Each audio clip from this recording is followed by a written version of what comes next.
Alfred of Wessex seeks to unite the Isles under one banner.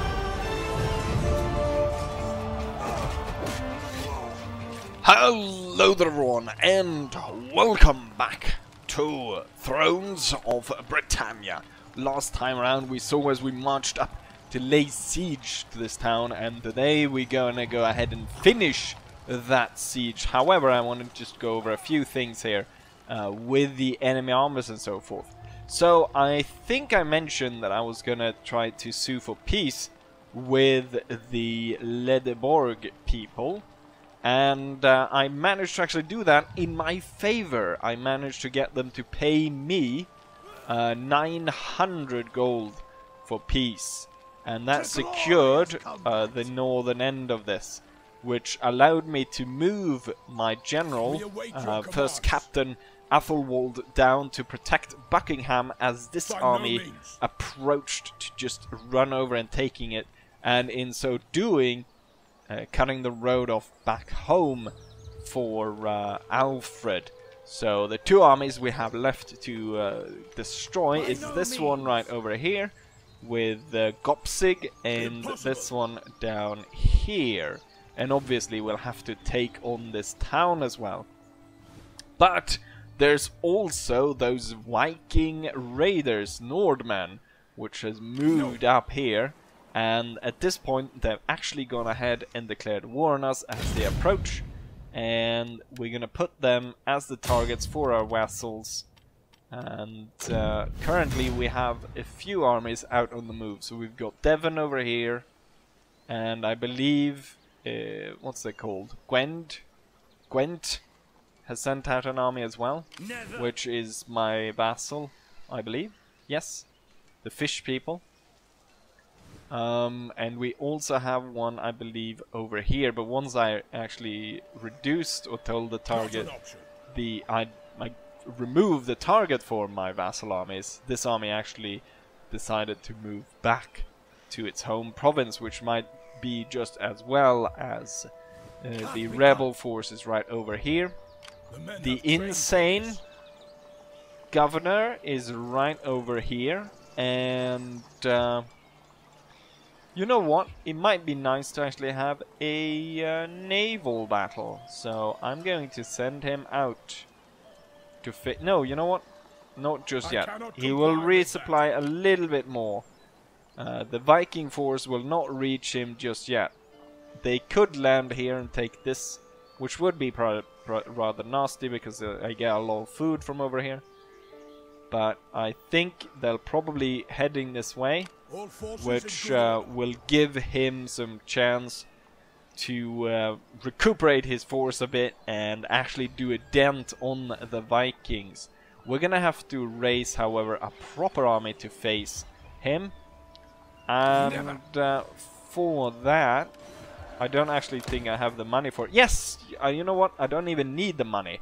Because, as I said earlier, in I think the first video, I put my son Edward as the heir. Before that, we actually had Athelhelm as the heir to the throne, which is the son of Athelred, which is the brother of Alfred. And currently, Athelhelm is married to Leoflid, which is a peaceful wife. She gives public order to her husband when governing, minus command for the husband, however, and governing. So it's better for governing. But we have a possibility of possibly getting rid of this guy as well, or making a good governor out of him. Since he starts with rather low loyalty because he was disinherited, I have gone ahead and given him an estate. So the king still has quite a lot of estates. All the ones with the crowns are the king's estates, so he still has 5. I gave him this, which, if you don't know, is the apple farm up there. So not a super great thing, but we'll see. He's only 16, but I'm still gonna put him in charge of an army right here, and he's gonna defend the capital. At least I will have a commander in charge here. I can recruit 1 javelin man for him, so just a little bit extra for this army. But yeah, looking at this right now, what we're going to do is we're going to conduct the siege, and then in further episodes we're going to have to put these guys down and take Bedford. Once that's done though, it's time to look at how we can help the Mercians, the Mercian kingdom, because at this point Mercia has lost so many provinces. If we go over to the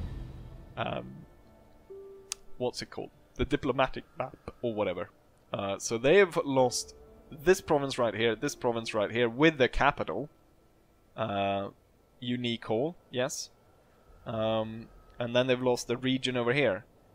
They do have what seems to be, is that, they've got one army over there, and I think that's actually our allies, yes.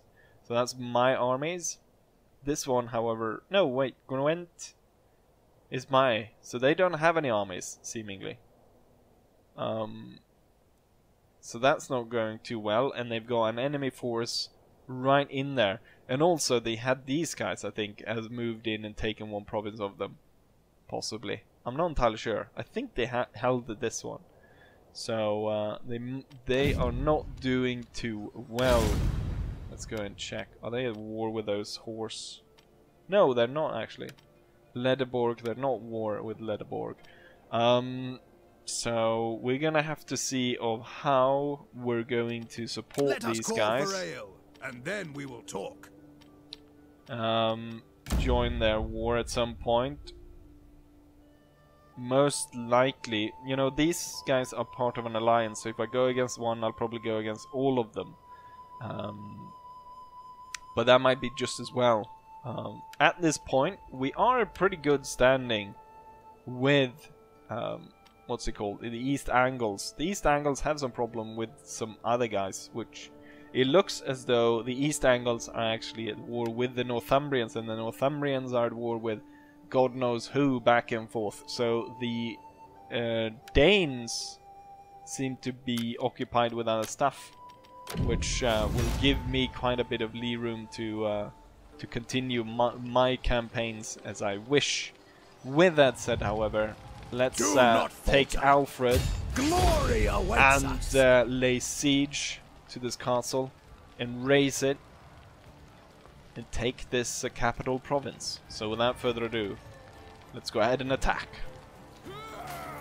And there lies the walls right before us. Tremble before our superior numbers. Yes, I imagine they should do. So my plan is to actually have a sneaky little sneak attack going in the back, where we're gonna open up the gate here in the back and let the cavalry in through this side of the town. It's a rather interesting town, being split in the middle by this river, and it's two half circles on either side, and then in the center we've got the main courtyard. You can't really access it from this side because they've broken down the bridge, even though I can't imagine bringing soldiers over this side in an effective way. You can, however, go on the sides here where you can wade across. We've got some archers on the walls, which could be a little bit worrisome. Looks like we've got spearmen here though, so if I move, possibly could move the archers to just target these guys. But I guess my archers would mostly just be covering the troops as they move forward, as it's going to take a bit of time for my men to break down this wall and get the cavalry through. We're going to let them get their shit done first before I send the main force forward to attack.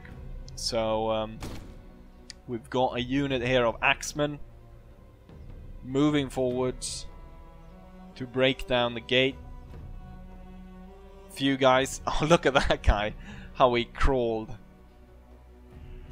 He lived, he was alive for a little bit, just like that guy right there. Boom. Right, let's make sure that no one else dies here. Ooh, shit. I actually killed quite a few of them. Siege weaponry's gone. Run, warriors! Courage, lads! Can we like hide down Don't hold here? back. Well, not so double. not so that Don't we hold back. Axemen! they run out to set us on fire. Awaits. Move into shield wall. Just this like gate point has been able to effectively just kill this entire unit. Jesus Christ. That burning oil or whatever they poured down upon us absolutely killed this unit. They've lost 100 men. Well, not 100 men. 93. But now they're kind of covered and they moved into shield wall. Still, they are losing people. Hopefully, the gate will be mine. Ah, god damn it. Send in the cavalry. I'm hoping the cavalry will be able to capture it. Oh yes, we rallied!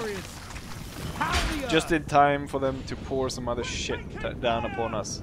Hopefully though, that will give me time to basically, hopefully, that fire will have, will take so much time to actually reload that my cavalry should be saved.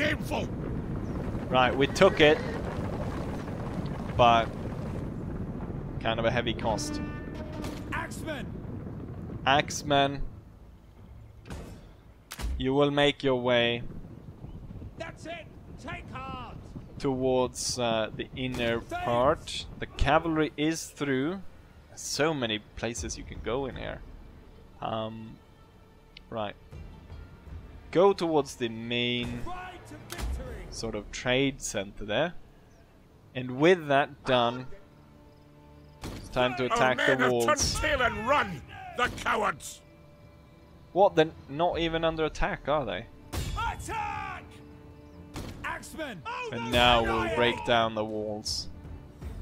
Horsemen! So these guys... I mean, I can understand it though, that they don't really want to fight anymore. Since they've been... I mean, they didn't get to kill anyone.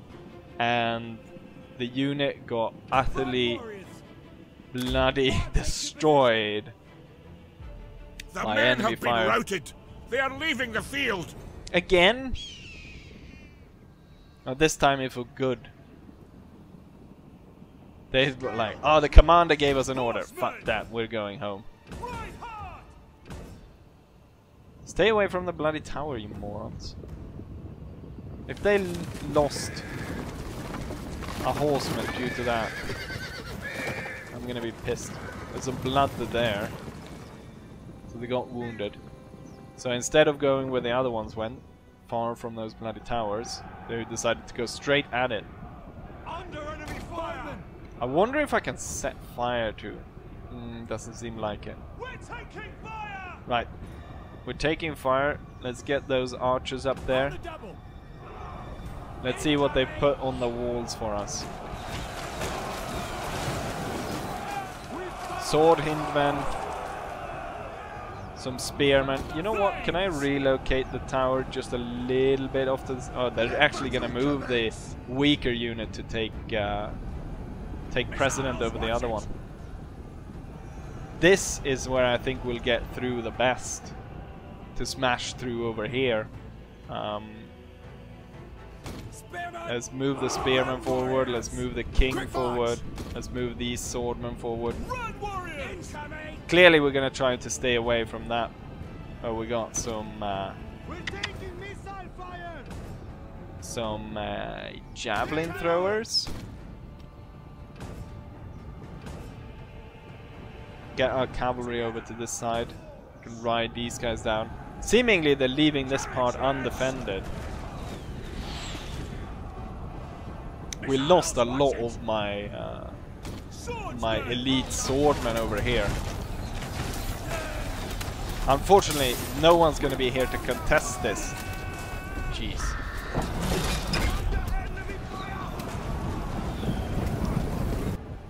And they're in. Ready to deal with the enemy spearmen, and we're in over here as well. The cavalry rode down. They didn't actually ride down those bloody javelin men, but I'm going to order them to ride down them now. And yeah, it's time to reinforce those areas where we were able to get in. And the archers doing a little bit. I am very hesitant to actually charge through here, and they put the sword in men there, so that's definitely not going to be a great area to attack.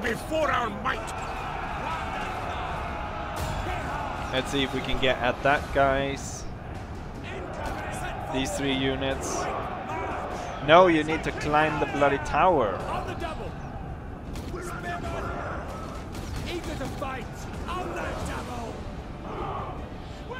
Okay, so these 2 idiots don't want to go through there. At least the cavalry's through over there. Okay, one of them is going to go through. I guess you can't. You can just send one at a time across. They send the poor infantry forwards, which I don't get.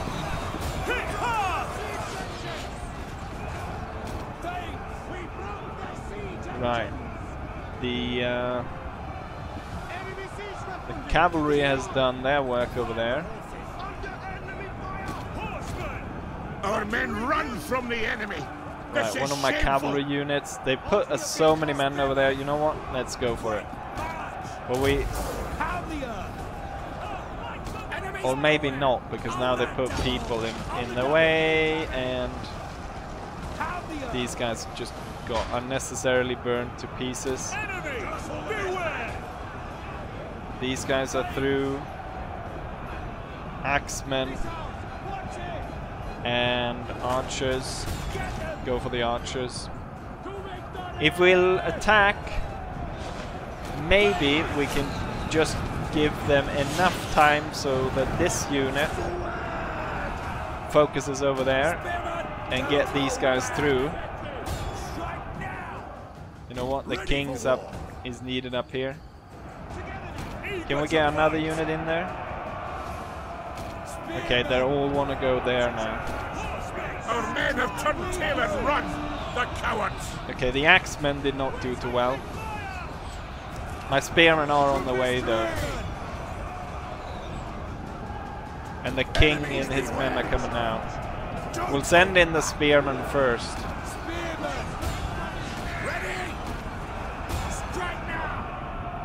General, it shall be. Get through, and then the king will follow. We'll order the cavalry to retreat. Time to attack here. Our men run from the Sandwich that unit. This is shameful.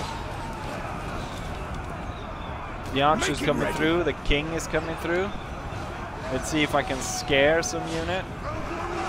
That one right there. Ooh, the king and his men got some oil on them. They flee before our might. It's not going too well over here. However, we are claiming the gate, and I'm hoping the towers will collapse any second now. The enemy's tower has been destroyed. The enemy's king, or the enemy general, is giving up and retreating.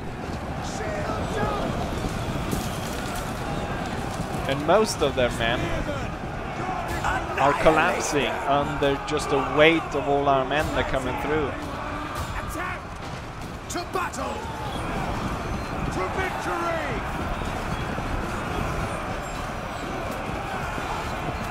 Towers were cut down. If someone could find their general, there is, I think. That guy with a helmet right there, if you can see him. Maybe. Did I just take it? Set for war. Yours to command. Strike now. Making ready. Forwards, men. These guys, 38 men. They try their best.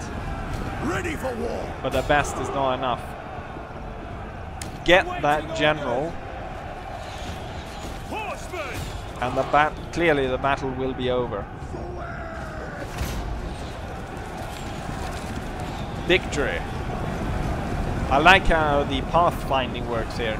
Everyone needs to run around this building. Making ready. On the double. Right, I lost a lot of men in the siege. But now we have this town. And I think that's worth it. But we lost a lot of men. Well, now I know how dangerous going through the gate is. So we might want to put some more effort into light siege towers. I don't know. Could you make a ladder that big though? To actually climb up? Or maybe we need to invest in some catapults. We've got some idiots still standing in guard of the wall, getting fired upon by the archers, and he just got hit in the chest, I think. He doesn't look too healthy anymore. I'm just waiting for him to get hit in the face, but I don't think it's gonna happen. Anyways, let's go and take a look at the statistics, shall we? Of how this battle went. The town is mine, but at a heavy cost. The highest losses so far of any battle, to the point where I actually lost one of my scout horseman unit. And as we can see, 800 men lost out of my 2,000 men army. That's a significant blow, but the town is mine, nonetheless. I can subjugate it, but no, we're gonna take it. It's mine now. So be it. And there's quite a few broken down buildings. Grain pits. Not entirely sure if I want that. Maybe we want to put our own buildings there. So we're going to dismantle that one. We're going to repair this one though, but I don't have enough money for that. Maybe it costs to break down. No, it don't. Damaged buildings, skill available. That's for Alfred, I imagine. The men have trained for this. Maybe put another point in bar just to increase the amount of replenishment. I think we're gonna go for champion. 10 melee skill for his main unit, making his bodyguard pretty nifty unit to use in battle. Given the situation here, I mean, these guys, they are within range to lay siege to us. However, the walls are, as you can see, broken here. Settlement strength is at 96%, wall strength is 89, minimum number of breaches 2. So, even though I didn't actually make any breaches, just because of the game, how the game works, it will have breaches in the walls. So this army could attack, but I don't think they will, because I have 16 units inside. However, I could see these guys trying to attack over here. But given that we've already had a battle in this episode, I think it's high time that I end this. However, we can see where this is going. If I'm able to win here, I mean, what they could do is possibly send both armies this way. Which, I mean, he could hold off one of them, but not both. But hopefully these guys should be able to move out rather quickly from this town. The replenishment rate puts it at 18 men per turn for a lot of these. 22 for some of these. 11. Around, for the most depleted units, it will be around 5 turns. Most of these seem to be 4. What I could also do is I could raise units if I had any to raise, and then just merge the units to in that way increase the numbers of that unit. So this area, I would say, is at this point pretty safe. However, I've been thinking about this, and it is 13 units. And a lot of these provinces don't have anything. So they could go wrecking through here, and right now the only thing I have is my plan to get rid of this guy by killing him in battle. And the men have trained for this. This guy, which is, both of them are pretty illoyal. This guy, I think we are going to make sure that he stays loyal, though. But yeah, there we have it. Hopefully, you guys enjoyed the siege, and hopefully, I'll see you guys for the next one. Bye!